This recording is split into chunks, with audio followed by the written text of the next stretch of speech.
Showdown with Purdue, Michigan remains standing with a huge win. We'll see the highlights. We'll also meet a man that helps make Michigan football last a lifetime with a labor of love. And we'll look ahead to another major confrontation. Don't look now, but it's Michigan State Week. We'll scout the Spartans. All that and more coming up next.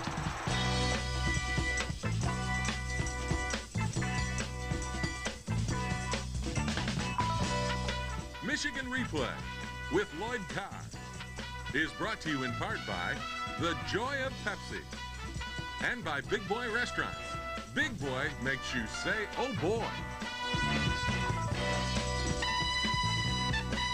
Hello everybody and welcome to Michigan Replay. Well, Michigan versus Purdue, 31-3, Michigan. Congratulations, Lloyd Carr. Thanks, Jim. A showdown game in the Big Ten and you came up with a victory. Well, it was a great win, and our kids came ready to play. They had some great plans our coaches put together, but they really had a great day in that stadium. That defense that Jim Herman put together on Saturday, 11 guys at the ball, no safeties. You had me jumping out of the broadcast booth, but it worked big time, didn't it? Well, he did.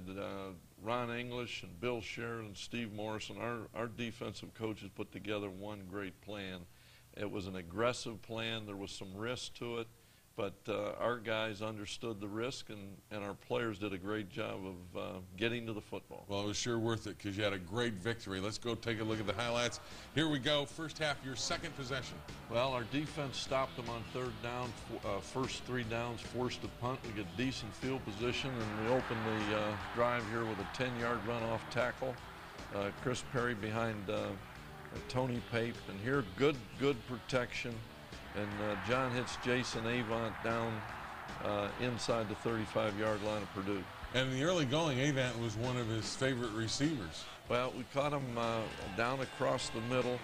Here again, Jason catches the football, gets up the field for 4 or 5 extra yards, and we're knocking on the door here, Jim. And here's a great look by John Navarre, looking left and coming back right. Well, you're right. He looked the safety off, and Braylon got inside the corner.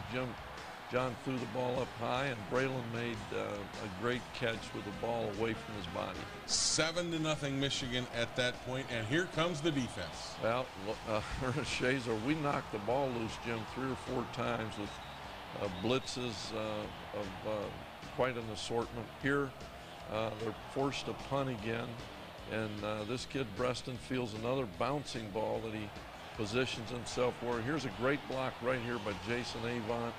And Steve gets us down inside the 50-yard line. Great field position for the second time in a row. Great field position. And the thing you did is you stayed with the run. Even though it was spotty at times, you stayed with it. Well, it was hard. And there's a great block by Pape and Tony Boss. And our fullback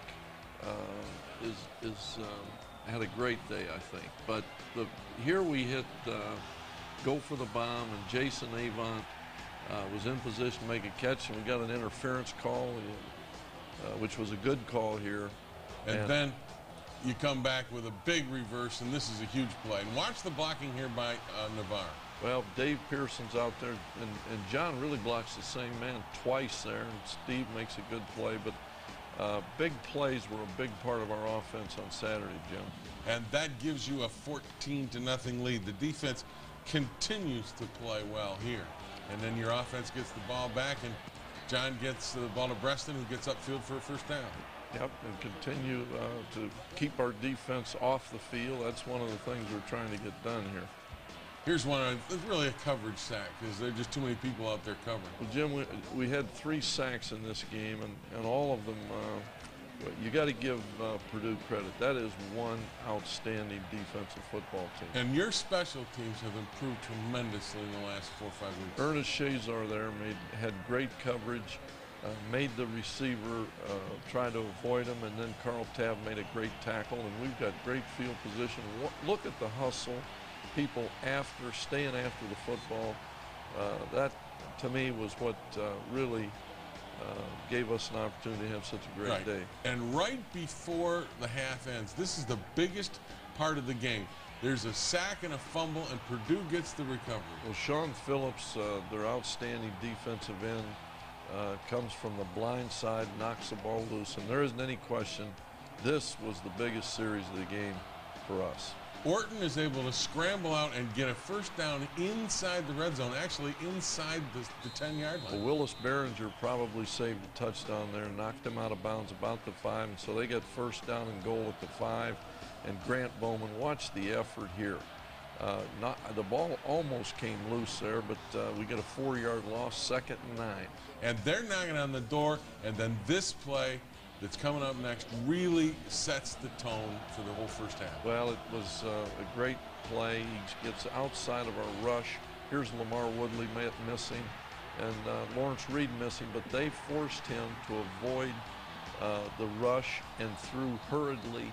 And this kid Hall came up with a great play, biggest play of the game. No question. Leon Hall, the interception. So they go to the locker room in the lead 14-zip. But you say that's not enough against a Purdue team that can score quickly. Well, Purdue, because of the offense they use, they can score points in a hurry.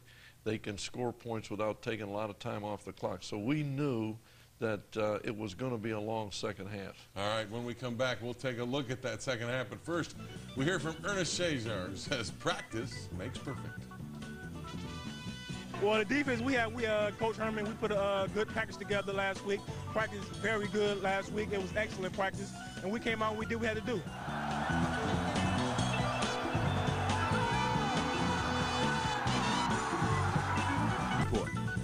Well, perhaps, but we want to, we still want to stick to the game plan and just, go with what the game tells us, what the game dictates. So we wanted to see how it felt. We felt it out. Coaches did a great job scheme-wise, and we did the job.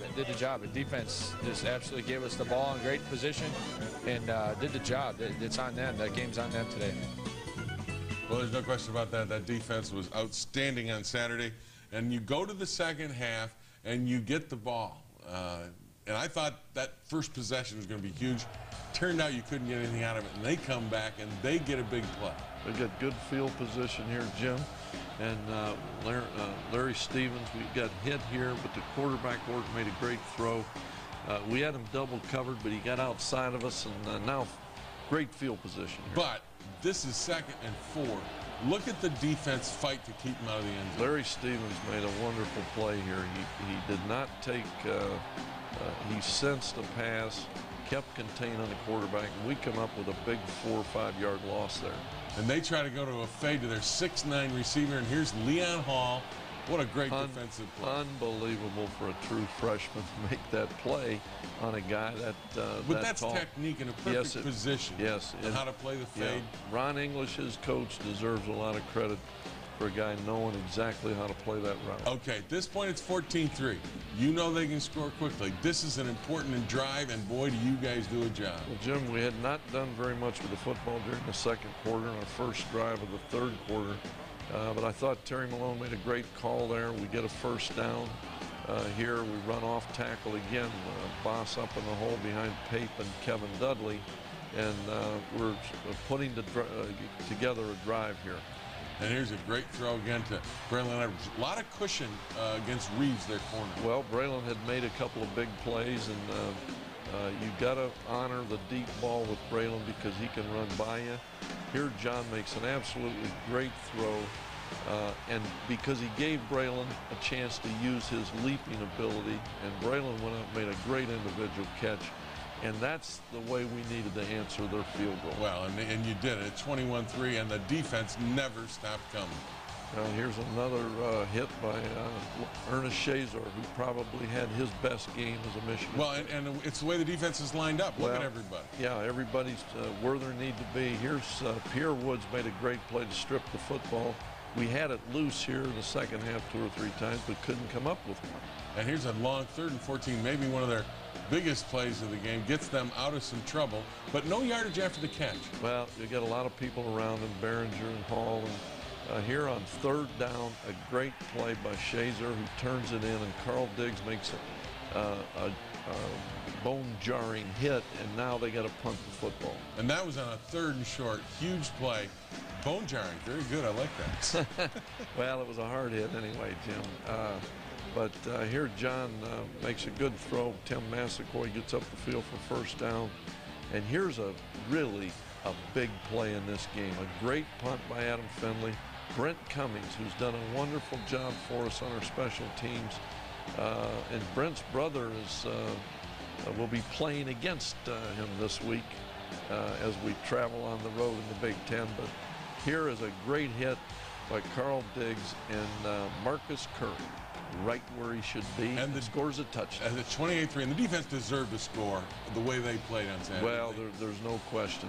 They came up with a lot of big plays, and that's a defensive player's dream. And here is a great hit by Jeremy LeSueur off the corner, knocked the ball loose, but again, we didn't get it.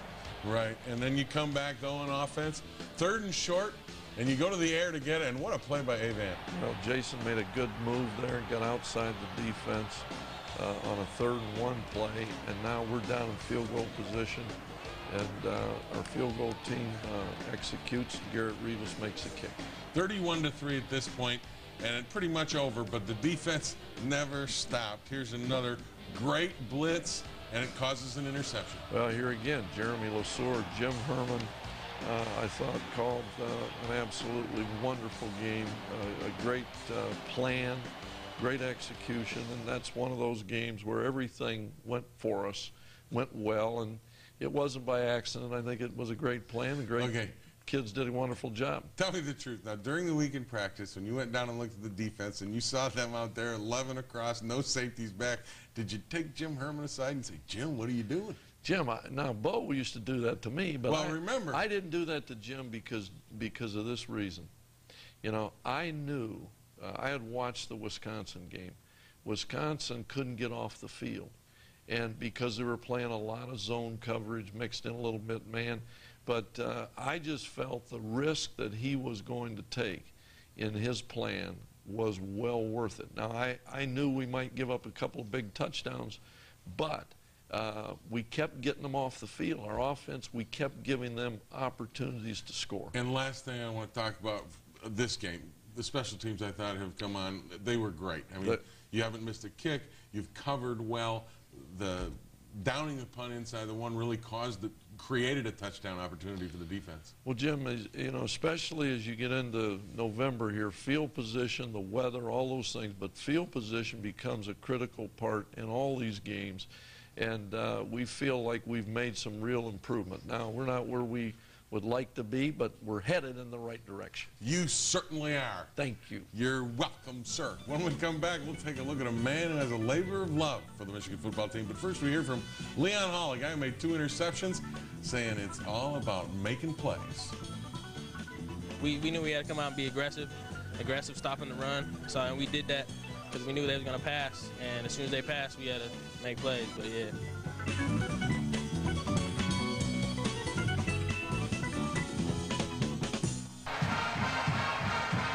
Coach Lloyd Carr and Tom Wozniak are good friends. They've known each other since 1980, and out of this friendship has grown a tradition involving Michigan football. You see, Wozniak, a high school educator in St. Clair Shores, makes special keepsakes for the players and coaches each and every year, and these keepsakes have meaning. On Lloyd's birthday, on the way to dinner, his first year here, which was in thin air. For 100 items, and some of them aren't easy. But don't tell Tom Wozniak it's not worthwhile. He's helping make Michigan football memorable for many young men.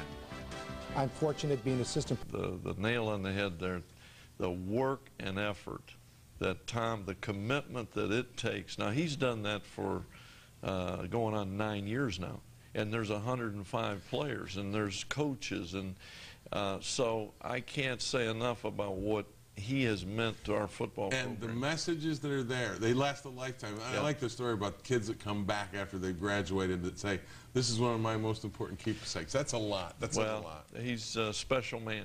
And yes. Those students at Lakeview High School, they better realize how lucky to have him. He's out there every morning in the parking lot welcoming them to school.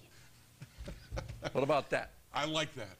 Well, the Michigan State Spartans are going to welcome the Wolverines next week. We'll talk about that. But first, we hear from Braylon Edwards, who says he knows all about next week's game at MSU. We won't want to think too much about next week, but just everybody that's ever played in the game knows it's a big rivalry. Nothing ranked, nothing, you know, who's better, nothing means anything in that game. It's just all about who wants to more, who has the will to win.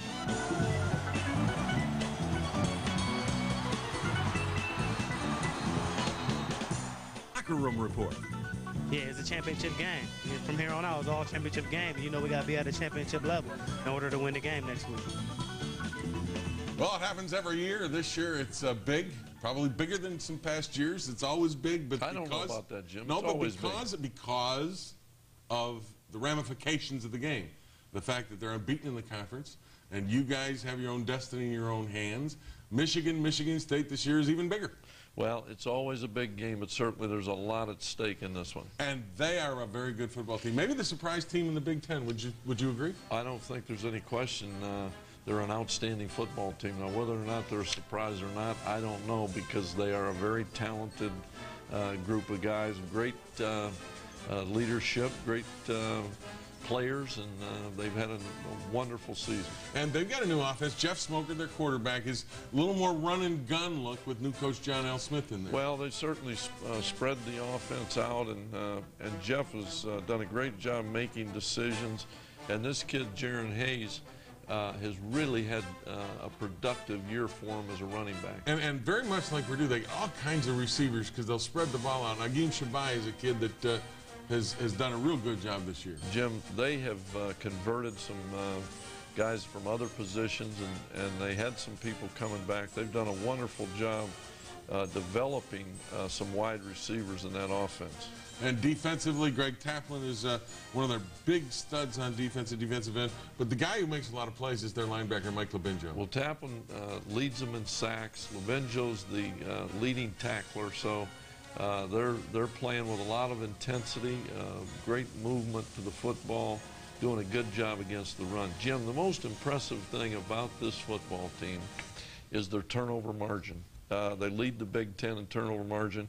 And when you add the fact, great kicking game, great punter, great field goal kicker. Field goal kicker's got 4 over 50 yards, yeah, Dave Rayner. Yeah, there is no surprise in what they've been able to achieve because of the turnover margin to kicking game. There are people out there who say that it was good that maybe you played Purdue prior to this game because you got the same look at the same kind of an offense.